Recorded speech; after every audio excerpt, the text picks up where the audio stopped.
রব্বিরহামহুমা কামা রব্বায়ানি সগীরা।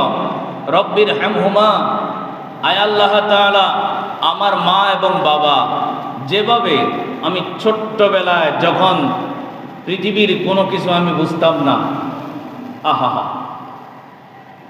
ডান কি বাম কি সামনে কি পিছনে কি খাবার কিভাবে খায়, যখন আমি এগুলো বুঝতাম না, আমার মা কত কষ্ট করে কত সুন্দর করে তার স্তনটা আমার মুখের মধ্যে দিয়ে আমি যেভাবে খাইতে জানি ওইভাবে চেষ্টা করে করে আমাকে খাওয়াইছে। একটু কষ্ট পেলে পরে মা আমাকে জড়াইয়ে ধরে নিজে না ঘুমিয়ে আমাকে ঘুম পাড়াইছে। আমি যে জায়গায় প্রস্রাব করে দিতাম এই জায়গা থেকে নাড়িয়ে অন্য জায়গায় নিয়ে যাইত, ওই জায়গাতেও যদি পেশাব করে দিতাম এবার মধ্যখানে এনে শোয়াইতো, সেখানেও যদি পেশাব করে দিতাম মা প্রস্রাবের জায়গার মধ্যে ঘুমাইয়া আমাকে মায়ের বুকের উপরে ঘুম পাড়াইছে।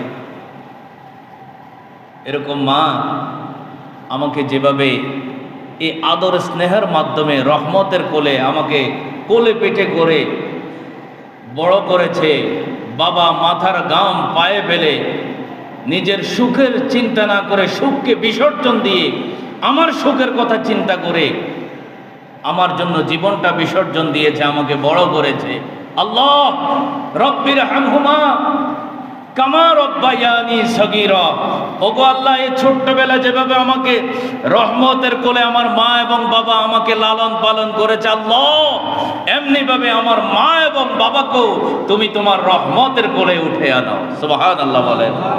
আল্লাহ এমনি ভাবে তোমার রহমতের কোলের মধ্যে তোমার রহমতের ছায়া তলে আমার মা বাবাকে স্থান করে দিও। আমার মা বাবাকে এমনিভাবে তোমার রহমতের কোলে দিয়ে দিলাম। আল্লাহ তুমি তোমার রহমতের মধ্যে আমার মা বাবাকে রাখিও। এখন তো আমরা ডিজিটাল সন্তান হয়েছি, এমন সন্তান হলফ করে আজকে বলতে পারবে না এই যে ফজর থেকে শুরু করে এখন পর্যন্ত প্রায় 6 ঘন্টার উপরে সময় হয়ে গেছে। এমন সন্তান আমরা হয়েছি, ফজরের নামাজটা পড়ে অন্তত মা বাবার জন্য দোয়া করতে আমরা এমন একটা সময় পাইলাম না।